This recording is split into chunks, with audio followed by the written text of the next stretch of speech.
Bismillahirrahmanirrahim. Tabarakalladzi nazzalal furqana ala 'abdihi liyakuna lil 'alamin nadhira.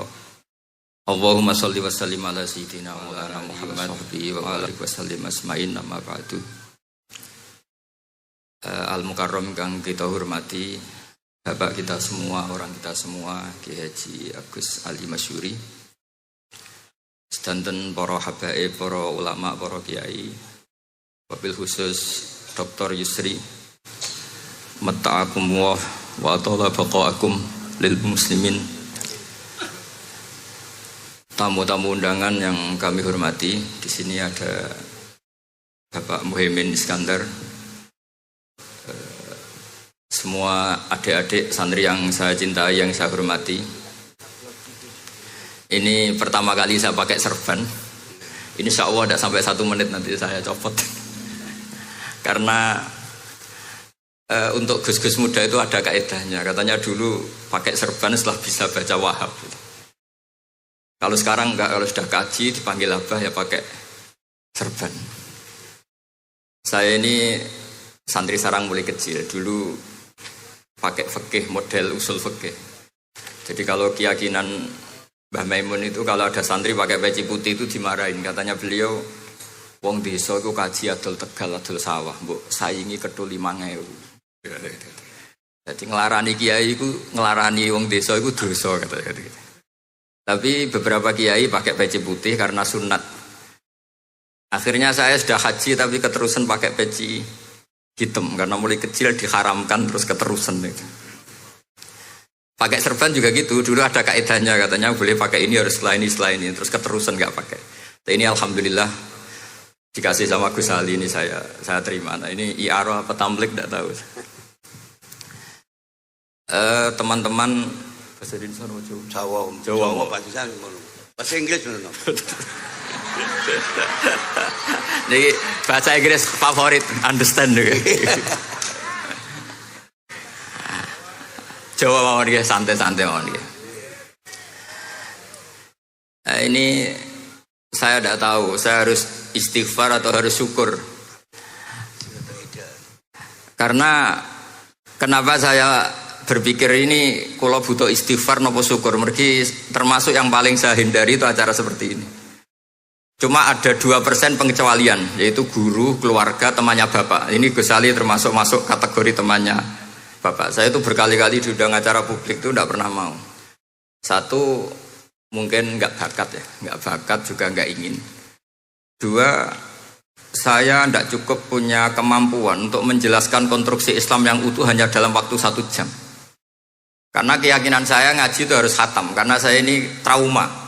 Kalau ngaji di depan, Musonnet bilang kama sayati, sebagaimana yang akan datang. Setelah belajar di belakang kama sabako, seperti yang sudah kelewat. Sehingga gara-gara itu saya kalau sinau itu khatam dari min awali hatta akhiri. Karena yang satu di depan kama sayati, setelah di belakang kama sabako apa kama takotan. Yang jelas ilmu yang saya tekuni memang ilmu tafsir. Gus Ali tahu betul tentang bapak saya. Karena mulai kecil saya ini menangi beliau belum tenar-tenar amat, sampai sangat tenar, mungkin sampai langit kayak khawatir. Begini, dulu saya di sarang itu pernah rois takrib, rois fathul mu'in. Tapi yang menjadi saya tambah alim itu gara-gara gejolokan bapak begini. Hak dhisik ana wong imami saking semangate ngapalno hal ataka hadisul ghasyiyah Jumat itu, karena dia ingin keren ya pakai surat panjang gitu. Terus dia datang ketika takbir langsung baca Bismillahirrahmanirrahim hal ataka hadisul ghasyiyah. Makmumnya bilang subhanallah. Karena dia agak pede dengan surat yang panjang diganti qul ya ayyuhal kafirun. Makmumnya masih bilang subhanallah. Sampai berkali-kali diganti surat kulhu, ya makmumnya tetap bilang subhanallah. Karena nggak tahu caranya mengingatkan kalau imam itu tidak baca Fatihah. Karena ada satu cara, yaitu kon ngelingno ngangge napa? Subhanallah. Akhirnya wonten makmum sing nekat ora maca Fatihah. Nah pertanyaan bapak saya, kamu harus berani ijtihad, merubah hanya satu pakem, mengingatkan imam tuh pakai subhanallah. Karena kalau kasus seperti ini nggak cukup diingatkan subhanallah. Niki adik-adik, kira-kira batal mboten ngelingno imam muni ora maca Fatihah. Kalau sampean bilang batal berarti nggak ada solusinya. Kalau bilang sah itu beberapa kalimat yang dalam pakem sholat itu apa? Membatalkan. Sampean milih batal apa enggak? Enggak polling saja kayak pemilu. Sampai saya tuh cari-cari, akhirnya ketemu juga di kitab Mizan Kubro diterangkan oleh Imam Malik bahwa kalamul musolli, musolli itu ngomong, kalau itu manfaat, tapi jangan ditiru loh ya, dan darurat, ya, dan darurat, maka itu boleh dan tidak membatalkan sholat. Misalnya imam sholat kemudian di bawahnya ada bom atau ada ular kobra, kalau nggak ada cara ya mau tidak mau harus diingatkan pakai kalimat, karena kalau subhanallah tok nanti gonta-ganti surat saja. Tahu-tahu mati dipatok ular apa? Kobra.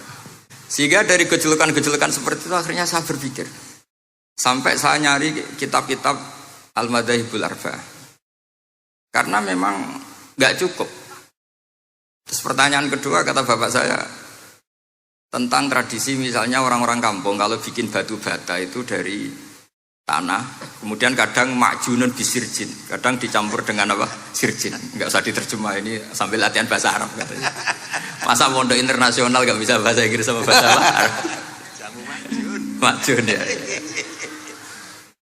Ternyata mazhab Syafi'iyahnya membolehkan atau nganggap alatut tohara itu dua, al-ma' wa turab. Tapi ternyata dalam mazhab Hanafi termasuk alatut tadhir atau alatut tohara itu an-nar, yaitu api. Alasan Abu Hanifah, orang mukmin yang banyak dosanya itu untuk masuk surga itu disucikan dulu di neraka. Artinya an-nar itu al-mutahhirah. Nar itu gunanya mensucikan. Sehingga batu bata karena sudah mengalami proses dibakar, maka berarti suci meskipun makjunun bisirjin. Ya tapi jangan pakai tayamum, pakai apa? Nah, jadi kalau Anda mandi junub atau nggak punya wudhu, kalau nggak ada turab sama apa? Air, ada solusinya, yaitu wudhu pakai nar. Tapi itu jelas haram itu kalau itu, karena nggak mungkin nggak ada turab itu nggak mungkin. Sehingga ini penting, gejolokan-gejolokan para ulama, para guru ini penting. Karena ternyata para nabi itu menjadi pinter, itu ya karena digojlok pangeran. Saya punya sekian contoh di kitab-kitab para wali. Ketika datang malakul mauti ke Nabi Ibrahim dan akan mengambil nyawanya, itu Nabi Ibrahim tangklet, kowe sapa? Aku malaikat. Ono apa? Ditugasno pangeran mencabut nyawa Anda. Terus kata Nabi Ibrahim, apa kamu tahu saya ini siapa? Ya tahu, Anda Khalilur Rahman, kamu kekasih Allah. Terus kata Nabi Ibrahim, hal ra'aita habiban yumitu habibah. Masa ada kekasih membunuh yang dikasih? Pasti Anda salah. Ya karena malaikat gak pernah ngaji di sini, di progresif ini. Dia tidak bisa jawab. Akhirnya niki kalau pamit, niki kalau sembuh niki cekap. Niki cekap. Bingung, betul nguling nih bingung.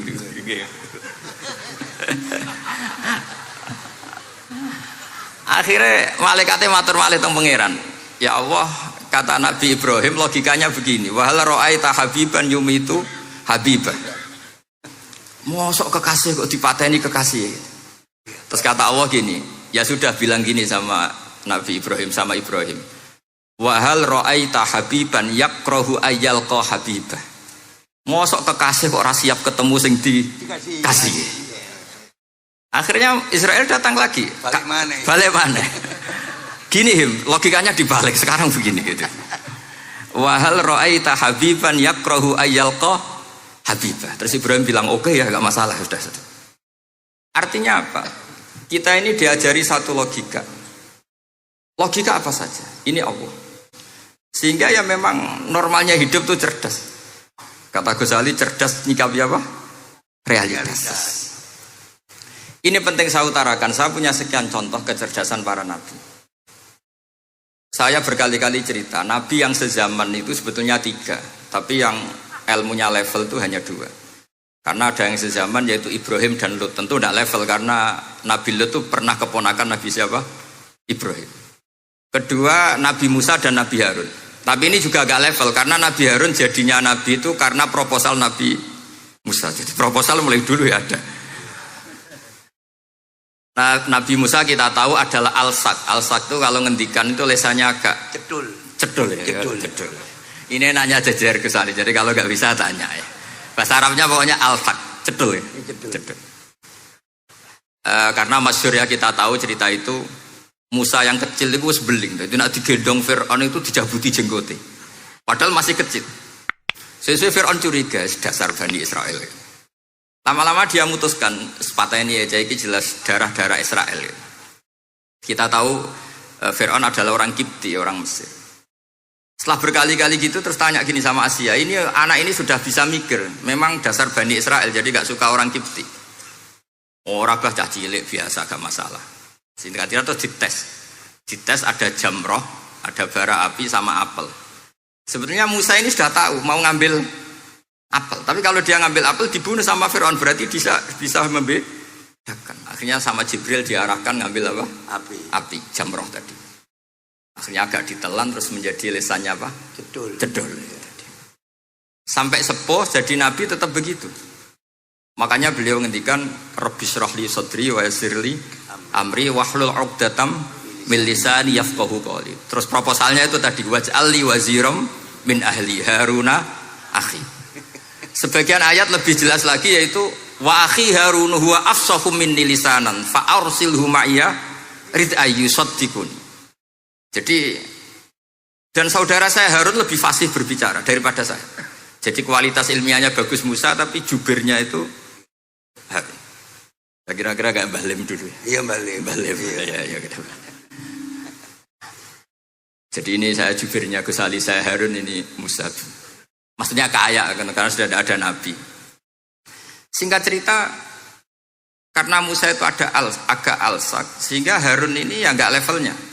Padahal sezaman, sehingga ya nggak pernah bantah-bantahan, nggak pernah adu argumen. Yang benar-benar Nabi sezaman dan kemudian sering adu argumen adalah Isa dan Yahya.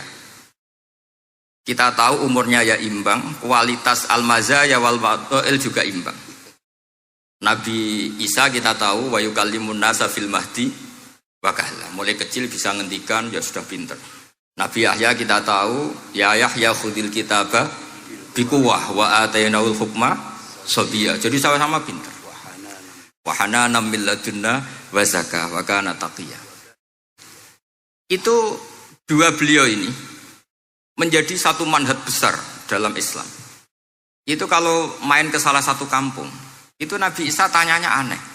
Aina syirarun nas? Orang-orang yang jelek-jelek itu di mana? Orang-orang fasik itu rumahnya mana? Kalau Nabi Yahya tanya, aina khiyarun nas, orang-orang baik itu di mana? Akhirnya dua beliau ini saling berargumentasi. Kenapa kamu tanya aina syirarun nas? Terus Nabi Isa katanya, lah kenapa kamu tanya aina khiyarun nas? Terus kata Nabi Yahya, enak kancanan wong soleh, gak ruwet kan? Kancanan wong soleh itu kan enak, gak dibodoni, gak ruwet. Pemenang kancanan wong mati, sering bodoni gitu. Masyhur itu cerita Gus Dur, Gus kenapa sering ziarah? Sekancanan wong urip sumpek. Iya. Wong mati gak tau bejo. Wong mati ora tau bejo. Ini teman ziarahnya Bapak. Wong mati ora tau bejo. Ya. Itu ya ini santai-santai saja, rileks saja. Karena saya sudah tahu mau ngomong apa. Nanti kalau ingin serius ya ngaji sama saya harus khatam biar enggak jadi korban kama sayati sama kama takodam. Akhirnya Nabi Yahya gantian tanya, kenapa kamu tanya aina syirarun nas? Itu masyhur beliau. Ini dalam kitab Tabaqatul Asfiya karangan Abu Nu'aim Al-Asfihani. Riwayat Sufyan bin Uyainah, gurunya Imam Syafi'i. Jawabnya Nabi Isa unik. Ana an-nabiyyu, saya ini nabi. Biman zilatit tabib. Nabi itu ibarat dokter. Udawil mardo. Di mana-mana dokter itu cari orang sakit. Makanya di NU itu banyak kiai-kiai yang nangani orang-orang fasik. Dakwah nih gue wong nakal-nakal itu ya ada khazanahnya, asal gak keterusan katut gitu saja. Jadi kalau kamu niru Gus Mek itu sebenarnya konsepnya satu, asal ada bukti jadi wali dan tidak katut. Kalau ndak ya sudah usah. Gak usah wae kata Gus Ali sudah. Kalau nggak kelasnya jangan. Sehingga dua beliau itu jadi khazanah besar. Misalnya Anda jadi kiai di daerah-daerah yang Islamnya sudah maju. Mungkin Anda ini hanya mendapat fasilitas dari Islam. Makanya saya sendiri secara pribadi, misalnya kecelok pinter, tah ranking, tah juara musabaqah tilawatil Quran, kadang dari sekian prestasiku untuk umroh mendapat. Karena kita punya prestasi di daerah yang prestis. Sementara teman-teman kita, makanya ini kalau ada santri progresif yang nggak pinter, tak kasih ijazah, tak kasih support. Barokahnya tidak pinter, akhirnya hidup di daerah tertinggal. Barokahnya hidup di daerah tertinggal, Anda muassisul ma'had, Anda muassisul masjid. Sing prestasi hanya mendapat dari negara, yang tertinggal malah memberi kontribusi. Akhirnya apa? Lama-lama ini yang prestasi coro Jawa ngatok tomak. Saya dapat apa? Sementara yang di desa tertinggal, saya bisa memberi apa? Sehingga Allah bikin wong bodoh itu ada rencana besar gitu. Jadi mau orang bodoh itu gak ada orang-orang santri yang hidup di daerah-daerah apa? Tertinggal. Main golek prestasi, golek umroh, sambil sing imami masjid haram barang. Terus kapan dakwahnya? Karena yang diburu itu mendapat, bukan memberi. Ini bahaya sekali bagi Islam. Sehingga tradisi guru-guru kita, nah santri pinter yo dilem, santri bodoh yo dilem, santri bulet yo dilem, santri setengah bulet ya dilem sekabeh kaulane pangeran. Kok ana hikmahe dhewe-dhewe kata gitu. Tapi ini bukan justifikasi atau melegitimasi kenakalan anak-anak Anda. Ini mau cerita ilmiah. Kemudian ada perdebatan lagi. Dan ini nanti terusannya adalah al-ulama warasatul anbiya. Sayyid Abdul Al-Haddad itu masyhur. Kalau ada orang sowan ditanya, kiaimu nak mulang tau nangis? Mboten nate. Lereni ngaji wek wong ngono iku. Atine atos gitu. Tapi Abdul Hasan Asadili kalau ada orang tamu tanya, kiaimu nak mulang tau guyu? Mboten nate. Lereni wong ra iso syukur gitu. Jadi ini dua kutub besar. Siapa yang enggak tahu kewalian Abdul Hasan Asadili? Siapa yang enggak tahu kewalian Sayyid Abdul Al-Haddad? Nah ini kalau Gus Ali sudah dua-duanya, guyu ya sering, nangis ya sering, ini sudah makomen, ini sudah Majma'ul Bahrain kalau dalam ilmu tasawuf. Dan itu mirip perdebatan Nabi Yahya dan Nabi Isa. Nabi Yahya itu happy, hidupnya happy, kayak bapak saya itu hidupnya happy. Zaman miskin saja gak pernah susah. Gak pernah susah ya. Bapak saya itu khasnya gak pernah susah. Mau meninggal saja masih guyon sama saya. Mau kapundhut tuh seguyon kalian. Ya seneng, ya happy saja. Jadi mirip cerita Jalaluddin Ar-Rumi. Beliau mau kabundut, muridnya nangis semua, marah-marah dia. Kamu murid-murid yang bodoh. Saya ini mau ketemu kasih kamu tangisi. Ayo joget semua. Makanya kalau ada orang mati kok ceria itu karena madzhab Jalaluddin apa? Ar-Rumi. Masyhur itu. Ini malam pengantin saya, kenapa kamu nangis? Makanya jadi mitos kalau mimpi jadi manten tuh mau mati. Karena kalau Jalaluddin Rumi istilahkan kematian itu adalah pengantin. Umar bin Abdul Aziz, salah satu khomisul khulafa masyhur itu. Ketika mau kapundhut, orang nangis semua juga dia marah. Memangnya saya mau kemana kok kamu tangisi? Ila khairi madhubin ila khairi rahimin, ila arhamir rahimin. Timbang kumpul kon sumpek. Atok mati katanya. Memangnya saya mau kemana? Ila khairi madhubin ila, ke zat yang terbaik yang kita tuju. Ini mirip Nabi Yahya. Sehingga Nabi Isa ngejlek,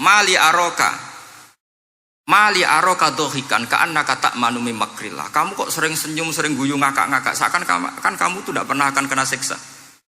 Nabi Yahya gantian bales. Mali aroka abisan ka'annaka taqnatu min rahmatillah. Lah kamu merengut terus koyo ora ono rahmate pangeran saja. Ini terjadi madzhab antara Abdul Hasan Asyadili dan Sayyid Abdul Al-Haddad. Sayyid Abdul Al-Haddad juga diikuti banyak kiai. Itu kalau habis sholat tuh masih susah, diterima enggak? Sholat kita makbulah apa enggak, puasa kita makbul apa enggak, sujud kita makbul apa enggak. Tapi kalau Abdul Hasan Asyadili, kalau ada orang tanya gitu dimarahin. Sujud kalau ditampi boten, ya Sayyid Abdul Hasan Asyadili, gak usah mikir ngono, ditekdir sujud wis luar biasa. Orang geruang ditekdir sujud, gak usah mikir ditompo ta ora. Loh iya, ketika kita nanti ketemu Allah, prestasi betul gak pernah sujud itu. Sebagai hamba kita bangga pernah sujud, terus gak penting ditompo ta ora. Bahkan kalau anak-anak muda ini kepengen ditompo niat elek. Ditampa digajar pangeran terus mlebu swarga terus sama bidadari gitu. Jadi muni ditampa tapi pikirannya sudah ngayal macam-macam. Kalau mazhab Abul Hasan Asyadzili tidak. Sehingga kitab hikam, kita tahu kitab hikam itu adalah dikarang Ibnu Athaillah As-Sakandari, dia muridnya Abdul Abbas Al-Mursi, dan ini terus muridnya Abul Hasan Asyadzili. Itu cerminan Syadziliyah murni. Ya saya ulang lagi, itu cerminan Syadziliyah murni. Sehingga beliau ngendikan masyhur itu, qalilul amali ma'a syuhudil minnah minallah khairun min kasiril amali ma'a ru'yatit taqsir. Jadi amal sedikit tapi yakin itu anugerah Allah, lebih baik beramal banyak tapi masih merasa salah karena ra ono syukure. Makanya bapak saya Gus Ali ana wong abangan gelem salat, gak tahu gak disahno sah terus. Ketika ada orang fikih marah-marah tapi rubah gedang, wes rubah gedang lah, wes sah terus. Pokoknya sah terus. Ini sangat-sangat sadili berarti. Ini penting saya utarakan supaya khazanah kita itu tidak pernah habis. Karena al ulama warasatul anbiya. Nabi tidak ada warosati, tapi warasatul anbiya. Sehingga semua watak para nabi sebelum Rasulullah SAW itu semua tercermin pada umatnya Rasulullah SAW. Cerita paling terkenal tentu Asra Badrin. Tawanan-tawanan perang Badarin mau diapakan? Rasulullah istasyara Abu Bakrin. Terus kata Abu Bakar, itu keluargamu ya Rasulullah. Hum asyiratuka, hum aqaribuka. Ya maafkan saja. Terus ditanya Umar, menurut kamu gimana Umar? Itu kan orang-orang yang ngusir engkau ya Rasulullah. Yang dulu ingin membunuh engkau, sekarang ketangkap ya bunuh, kok repot. Apa kata Rasulullah? Masaluka ya Abu Bakrin kamasali Ibrahim isqala faman tabi'ani fa innahu minni wa man asani fa innaka ghafurur rahim. Sing prestasi ya alhamdulillah, sing ra prestasi semoga-moga pangeran akeh sepurane. Sudah gitu ya cara Gus Ali ya sis ngono kok repot. Wa masaluka ya Umar kamasalin Nuh isqala rabbi la tadzar alal ardi minal kafirina dayara. Sudah habisi saja ning donya kok kafir. Tapi anehnya apa? Rasulullah akhudha bi madzhabi Abi Bakar. Nabi mengambil pendapatnya siapa? Abu Bakar. Karena Nabi kena khitab anit tabi millata Ibrahim hanif. Akhirnya terus keterusan. Akeh kiai NU nek ana umat salah dibarno nganti ra roh nak salah. Makanya kenangan saya sama Mbah Sal Mahfud karena beliau itu sepupu sama Mbah saya di Israel itu. Kata Mbah Sal gini, "Hak umpama pantes," kata beliau ini, "umpama pantes, pondok-pondok itu tak sertifikat." Kenapa, Mbah? Lah ya akeh kiai gondrong muridé kol gondrong kabeh terus kadang rapati salat jare diulang kali jogo. Engko neng kali-kali golek Nabi Khidir gak tau ngaji. Lah ngene iku nak ditakoki afiliasine kok NU gitu. Mau disertifikat, jadi distandarkan. Pokoknya anggar gak ana takribe ya ora NU gitu. Karena nanti kalau gak disertifikat ini terus khayal-khayal macam-macam ini rata-rata kan afiliasinya juga ngeklaim NU. Padahal ya itu tadi. Jadi diulang kali jogo langsung diulang macam-macam. Ini penting saya utarakan karena standarisasi ini penting. Caranya gimana? Kita harus sebanyak mungkin baca khazanah Islam. Makanya Imam Ghazali, kayak apa pinternya Imam Ghazali? Beliau di akhir kitab Ihya ngendikan wa alaika bimudawamati mutalaati kitab Khilyatil Auliya wa Tabaqatil Asfiya. Sehingga kita akan punya khazanah yang luar biasa. Saya punya banyak tentang kearifan ya para ulama-ulama dulu.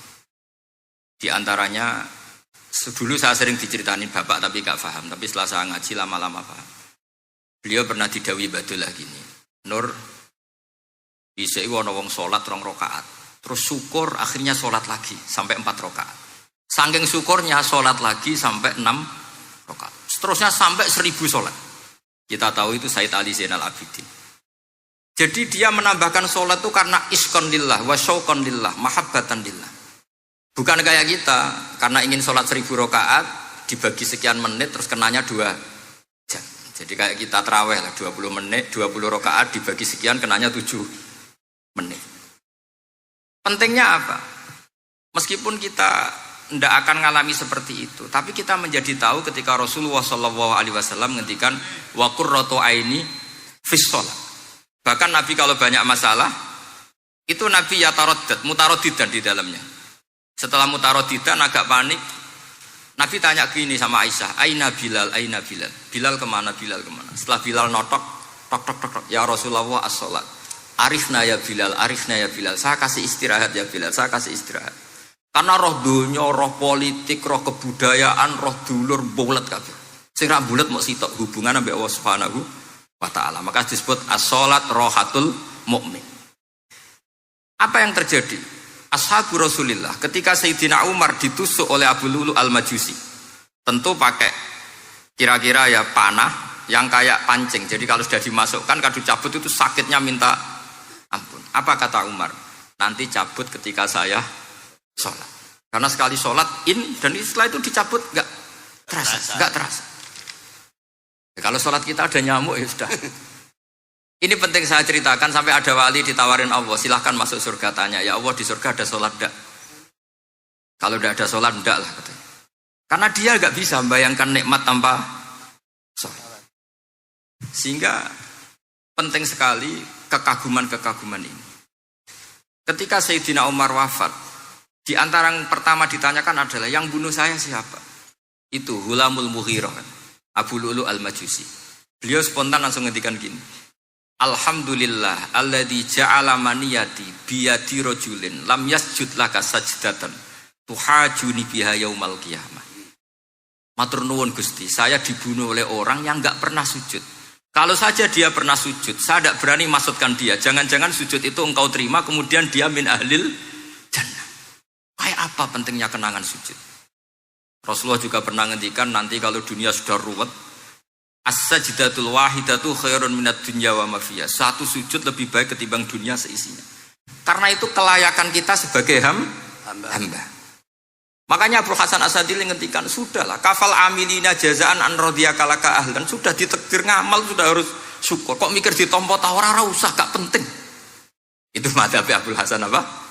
Asyadili. Dan itu ditiru para kiai-kiai kita. Madzhab Said Abdul Haddad juga ditiru kiai-kiai kita.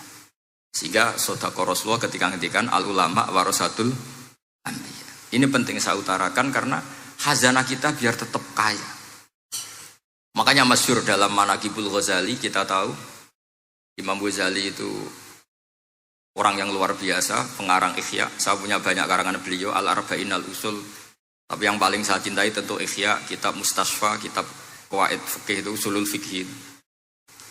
Manaqibul Ghazali adalah Rasulullah pernah jejer Nabi Musa. Terus Rasulullah ngendikan ulama ummati ka'ambiya'i Bani Israel.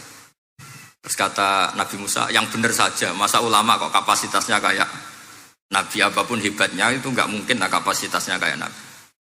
Terus kata Rasulullah, ya sudah buktikan saja. Terus dipanggillah Imam Ghazali. Ketika dipanggil, ini katanya Ghazali katanya. Ditanya sama Nabi Musa, siapa namamu? Ana Muhammad bin Muhammad al-Ghazali at-Tusi asy-Syafi'i. Mau jawabnya panjang. Terus kata Nabi Musa, kecangkeman gitu, cara orang Jawa itu kecangkeman, ditakoki jeneng kok jawabnya kakean. Terus kata Imam Ghazali, ya lumayan saya. Jenengan ditanya Allah sing ya alamus sirra wa akhfa saja jawabnya kelebihan gitu. Apa itu kata Nabi Musa? Wa ma tilka bi yaminika ya Musa. Qala ya asaya atawakkau 'alaiha wa ahusyu biha 'ala ghanami wa liya fiha ma'aribu ukhra. Jadi Nabi Musa ditanya, sing mbok gawa iku apa ta? Ini tongkat saya, tak pakai ini, tak pakai ini, tak pakai ini. Jadi masih banyak kelebihan jenengan di bab saya. Akhirnya fa'aqarra Nabi Musa ini ikrar bahwa benar-benar ulama Rasulillah itu ka'ambiyai Bani apa? Israel. Jadi khazanah-khazanah kecerdasan gini ini penting. Sehingga ketika ada kemacetan fikih, ada kejumudan fikih, tugas kita adalah memecahkan kejumudan itu. Misalnya begini, ini yang sering dilakukan Bapak saya dan Gus Ali. Kancanan wong fasik hukumnya piye? Ya ora oleh, wong kok kancanan wong fasik. Tapi kalau dibalik, bina wong fasik boleh ndak? Boleh. Syaratnya bina kudu ngancani. Jadi dibelokkan gitu aja sudah rubah. Hadza huwal fiqh. Yang dikatakan fikih ya seperti ini. Tapi orang-orang yang enggak ngerti detailnya fikih, apalagi usul fikih. Fikih itu menjadi rumit. Makanya ahli sunnah itu luar biasa.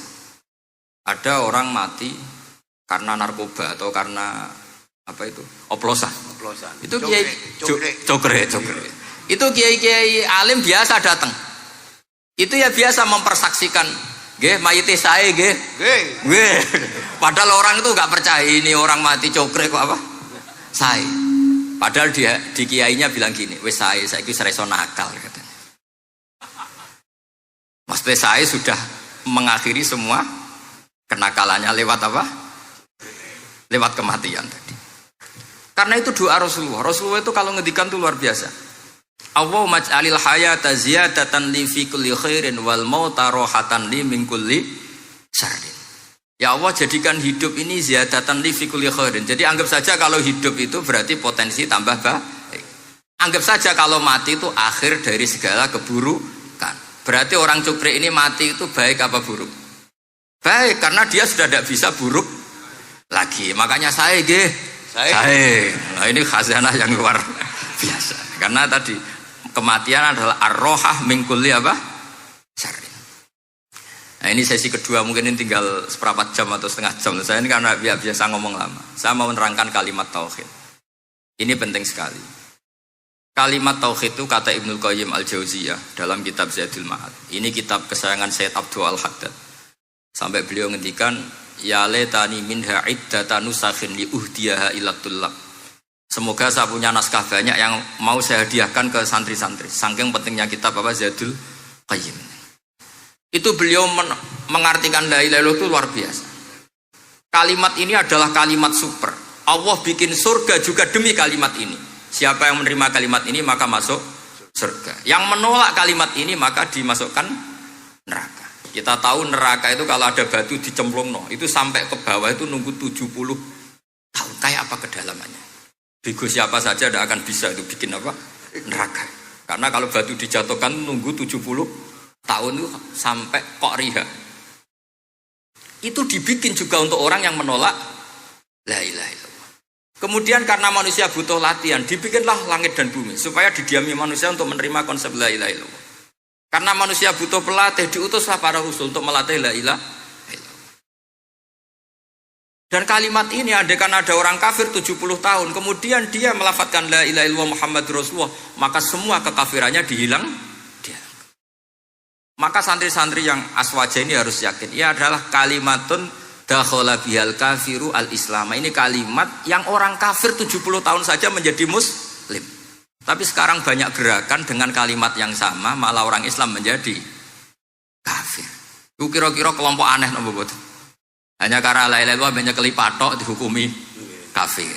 Gara-gara la ilaha illallah bipitung dino diarani kafir. Wong kalimat ini sing kafir wae dadi mukmin. Sekarang dengan kalimat yang sama yang mukmin jadi kafir. Ini apa-apaan? Kira-kira gitu. Cara madzhab ini apa-apaan?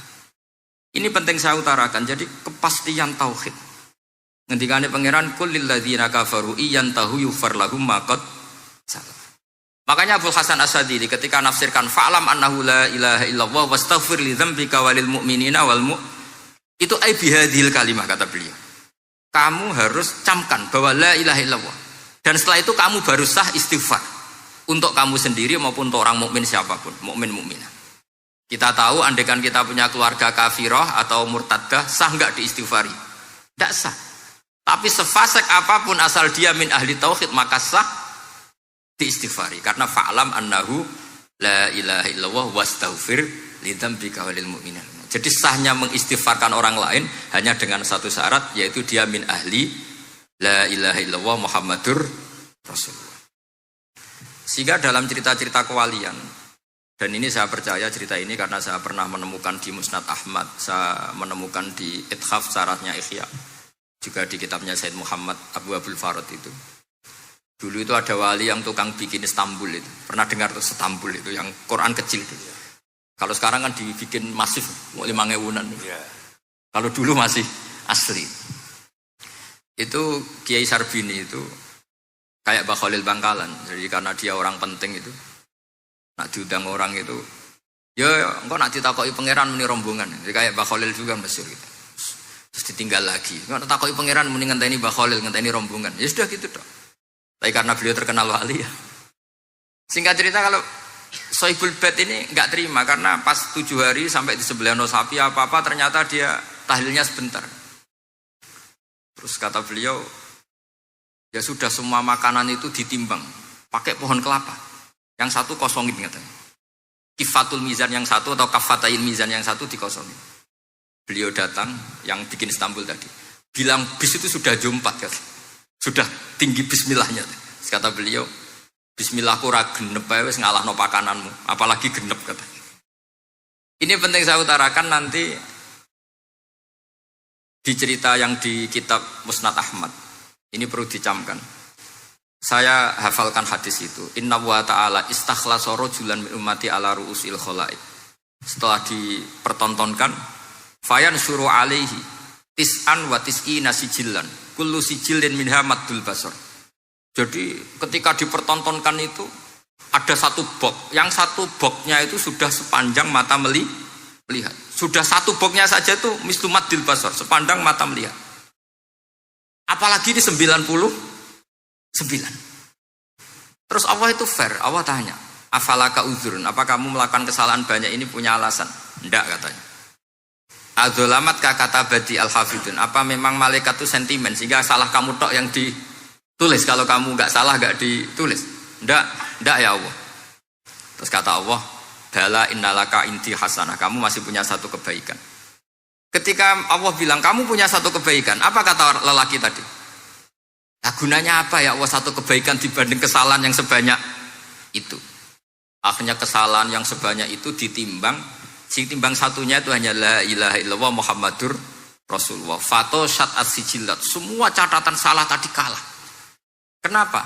Fala yaskulu ma'asmillahi ta'ala syai'un, karena di dunia maupun akhirat tidak ada yang bisa mengalahkan kalimah thayyibah. Tapi sekarang kalimah thayyibah itu jadi tersangka. Nah, ini makanya saya mohon santri-santri hujjiyatu ahli sunnah wal jamaah ini harus mustaqirroh, harus sabitah, harus benar-benar berargumentatif. Sehingga kita tahu setahu-tahunya bahwa kalimat ini adalah kalimat yang orang kafir saja menjadi muslim. Masa dengan kalimat yang sama orang mukmin menjadi kafir. Ini penting saya utarakan karena kita harus terus belajar. Caranya gimana? Ya diantaranya tadi belajar kitab Ihya, beberapa kitab, sehingga khilaf-khilaf fikhiyah meskipun kita tidak bidangnya misalnya itu tetap punya kualitas yang luar biasa. Saya sampai sekarang menerima sorogan kitab Mahalli itu di situ ada perdebatan unik, boleh enggak misalnya jenazah itu diletakkan di belakangnya yang sholat.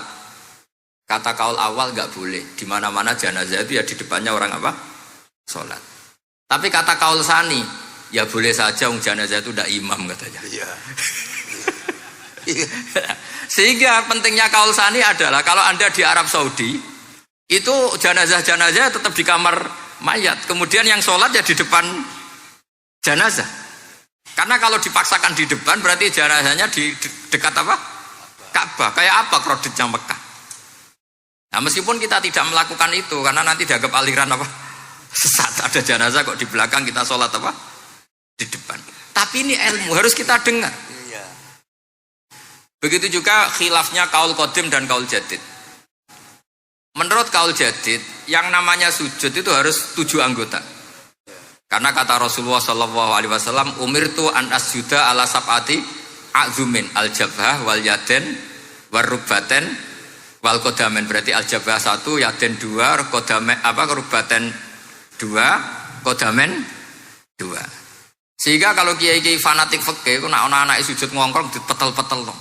Mergo supaya 7 apa? Anggota. Tapi kata Imam Syafi'i dalam kaul qadim, kata beliau, wayah tamilu, mungkin saja sujud itu cukup pakai jabhah.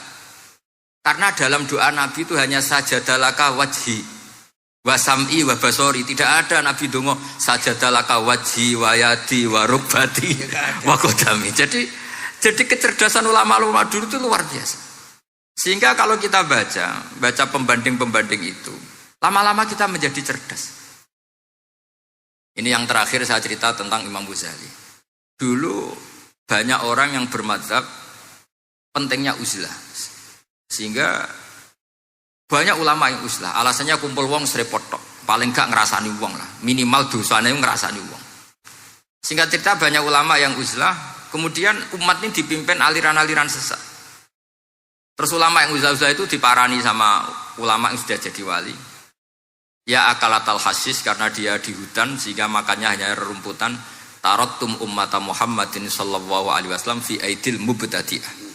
Betul uzlah itu baik, tapi membiarkan umatnya Nabi dipimpin orang-orang yang sesat. Makanya kita terima kasih sekali Gus Ali ada di antara kita, membimbing kita, membina kita.